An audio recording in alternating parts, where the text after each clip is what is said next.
Hey hi, age of reason के एक और एपिसोड में आप सबका स्वागत है। तो तुमको वो तो पता है ना, स्टीफन हॉकिंग दुनिया का सबसे फास्टेस्ट रेसर।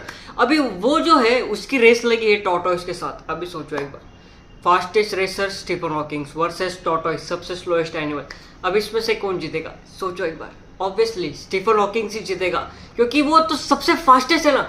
बट अभी एक बार अपना ब्रेन तो फाइनल आंसर यही दे देता है कि हाँ, फास्टेस्ट रेसर तो वो है, तो ऑब्वियसली टॉर्टोइस को वो पार करके वो रेस जीत जाएगा।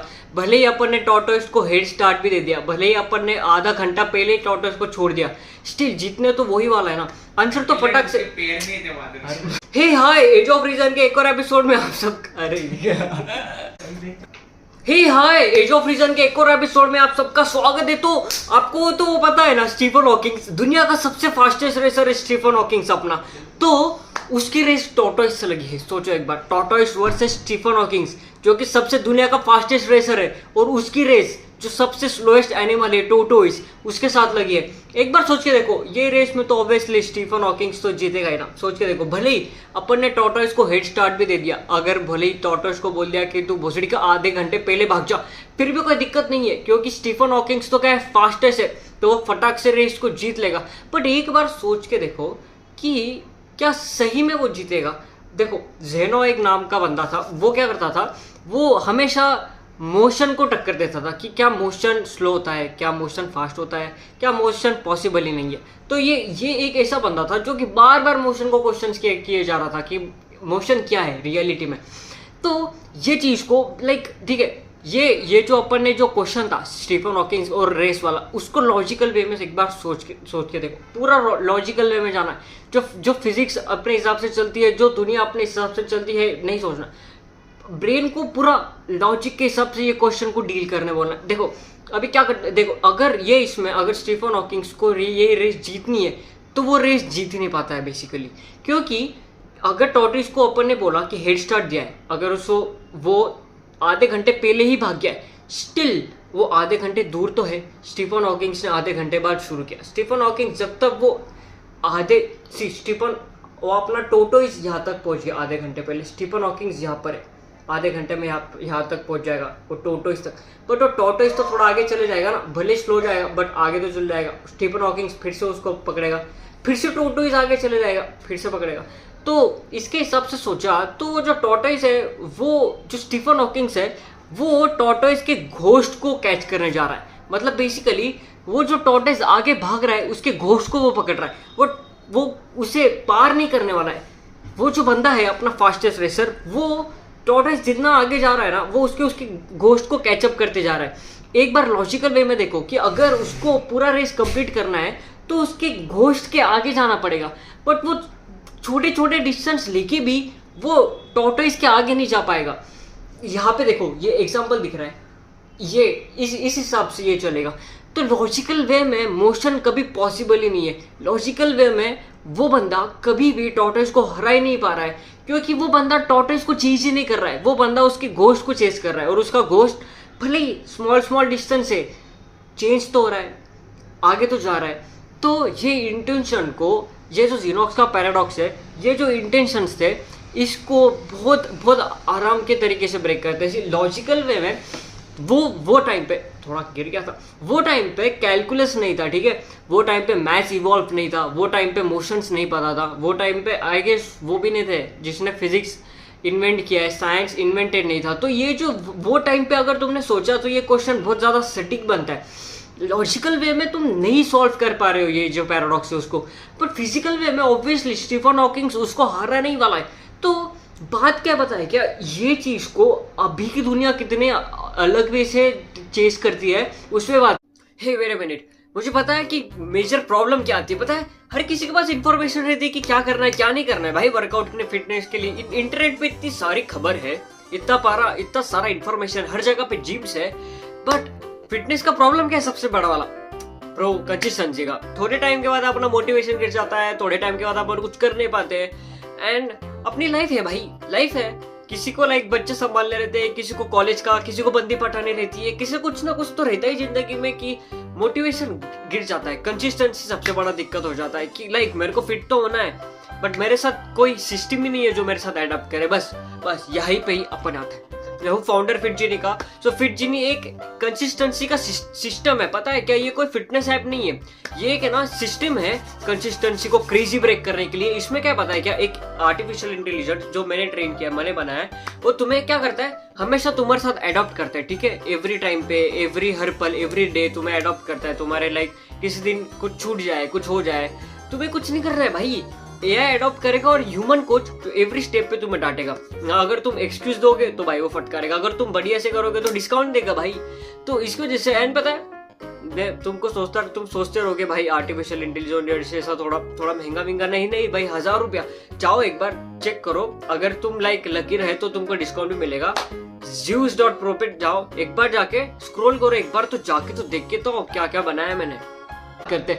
तुम्हें ये भी पता है कि अगर तुम्हें एक पार्ट से दूसरे पार्ट जाना है, अगर तुम्हें एक पॉइंट से दूसरे पॉइंट तक जाना है, अक्रॉस वे करना है, तो अक्रॉस वे में तुम हाफ द डिस्टेंस करके जाते हो। यहाँ से तुम्हें यहाँ तक जाना है तो तुम पहले यहाँ से यहाँ तक आते हो, फिर यहाँ से यहाँ तक हाफ द डिस्टेंस करके जाते हो।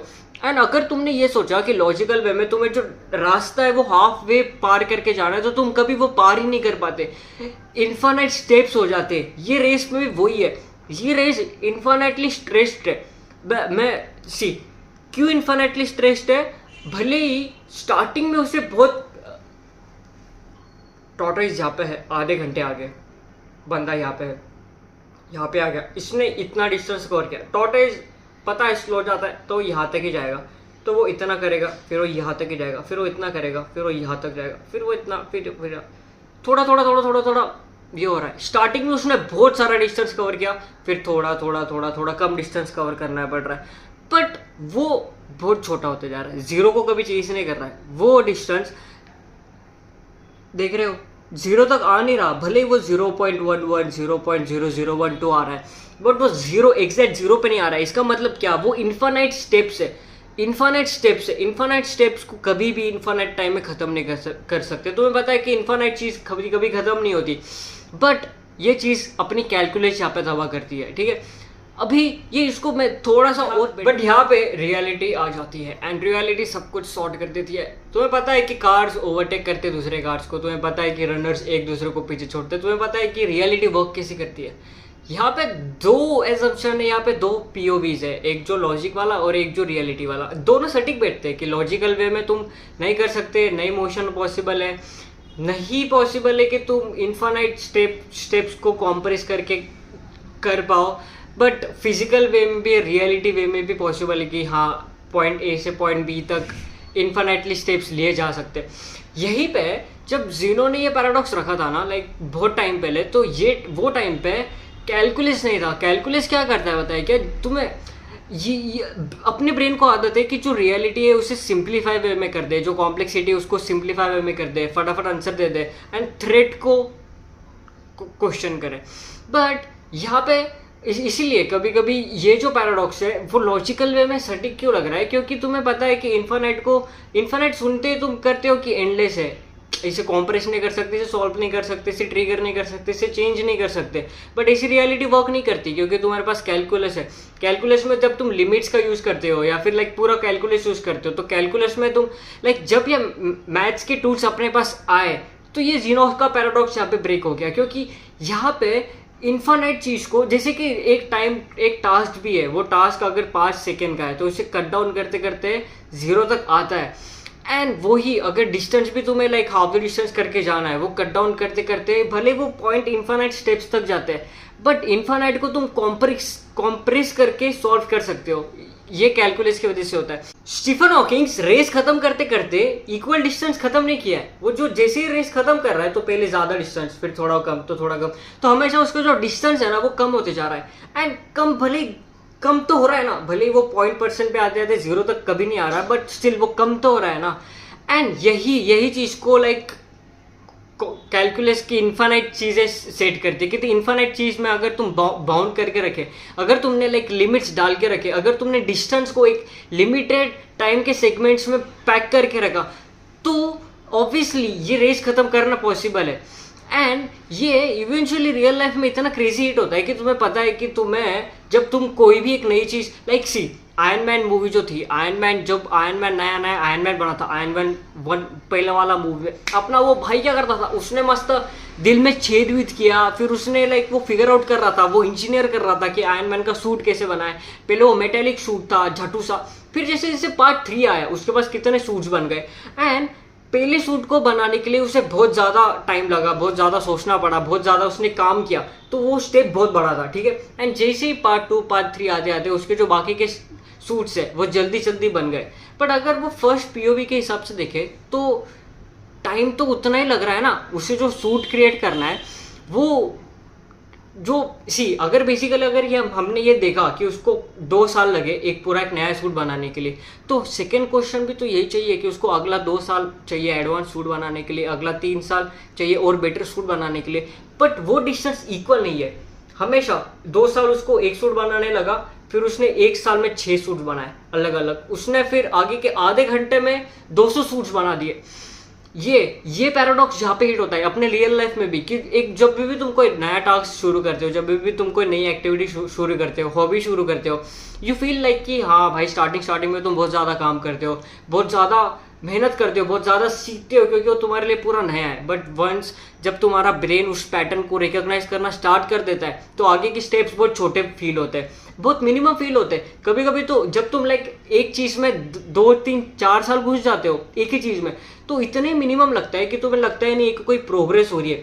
वहीं पे बहुत सारे इंट्यूशंस गड़बड़ हो जाते हैं कि क्या मैं सही कर रहा हूँ, लाइक बहुत सारे क्वेश्चंस खड़े हो जाते हैं क्योंकि तुम्हें सामने काम नहीं दिख रहा, क्योंकि तुम्हें लग नहीं रहा।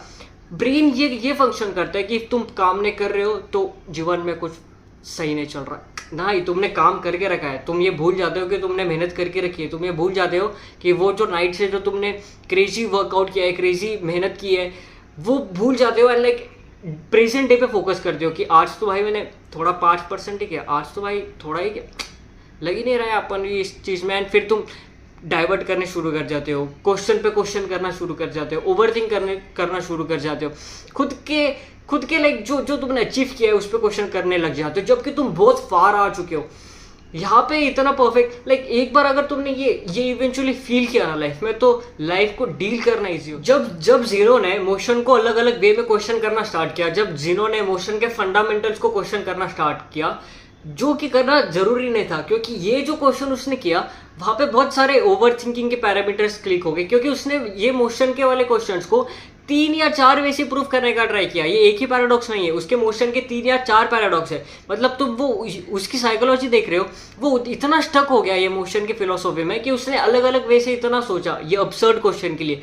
एंड वो टाइम के हिसाब से अभी भी अगर तुमने ये सोचा कि अगर तुम्हारे पास मैथ्स नहीं है, अगर तुम्हें मैथ्स नहीं आता, तुम्हारे पास अगर ये मैथ्स के टूल्स इन्वेंटेड नहीं होते, तो ये हाफ द डिस्टेंस वाला लॉजिक क्लिक होता। मैंने एक और पैराडॉक्स 2 या 3 पैराडॉक्स वाले वीडियो करके रखे, वो भी चेकआउट करना। एक ये भी पैराडॉक्स था कि अगर तुम्हें पॉइंट ए से पॉइंट बी तक जाना है, डिस्टेंस कवर करना है, तो तुम बेसिकली लॉजिकल वे में हाफ द डिस्टेंस करके जाते हो। एंड वैसे ही हाफ करते करते तो एंड एरो का भी यही था कि एरो कभी मूव नहीं होता। अगर वो इंस्टेंस पे अगर तुमने पॉज करके रखा तो वो एरो की कोई है ही नहीं, लाइक वो भी एक पैराडॉक्स था, वो भी चेकआउट करना। तो जीनो ने पता है 3 या 4 वे से मोशन को क्वेश्चन करने का ट्राई किया। यहीं पे उसका दिमाग इतना सटीक है। अगर तुमने अगर उसके पर्सपेक्टिव पे जाके अगर तुमने खड़े रहा ना, कभी तुमने अगर जीनो के पीओवी से जिंदगी देखना शुरू किया ना, तो यू आर लाइक कि हाँ भाई वो क्यूरियस बंदा है, वो क्वेश्चन कर रहा है रियलिटी को, जो कि इतना इंपॉर्टेंट है। अगर वो क्वेश्चन नहीं करता तो तुम कभी लाइक आई गेस ये मैथ्स कभी इतना इन्वेंट नहीं होता, क्योंकि सारी चीज़ वहाँ पे इन्वेंट होती है जहाँ पे क्वेश्चंस खड़े होते हैं, सॉल्यूशंस तभी निकलते हैं ना। तो उसका वो क्वेश्चन करना भी जरूरी था। बट ये तुम नहीं क्वेश्चन कर सकते, तुम एक ही चीज़ को अलग अलग पीओवी से नहीं क्वेश्चन कर सकते, क्योंकि इतना इवॉल्व हो गई है दुनिया। ये अभी ये टाइम में अगर तुमने बहुत सारे वैरायटीज से क्वेश्चन करते गए तो वो ओवर एनालिसिस नहीं होता, वो ओवर थिंकिंग में कन्वर्ट हो जाता है। एनालिसिस करने के लिए अलग अलग पीओवी से अलग अलग चीज़ को बस एक बार देखना है, क्वेश्चन नहीं करना है, बस एक बार देखना है। बहुत फर्क है देखने में एंड क्वेश्चन करने में। एंड देखने के अलग अलग जो रास्ते वो तो अपन ने कवर कर रखे हैं, तुम्हें पता है कौन सा वाला, रियलिटी ओएस का शो देख के आओ मस्त। सारे शो मस्त अलग अलग मेंटल मॉडल्स की वजह से, अलग अलग मेंटल मॉडल्स ही वो आंखें होती है जिससे प्रॉब्लम्स को देखे जाते हैं।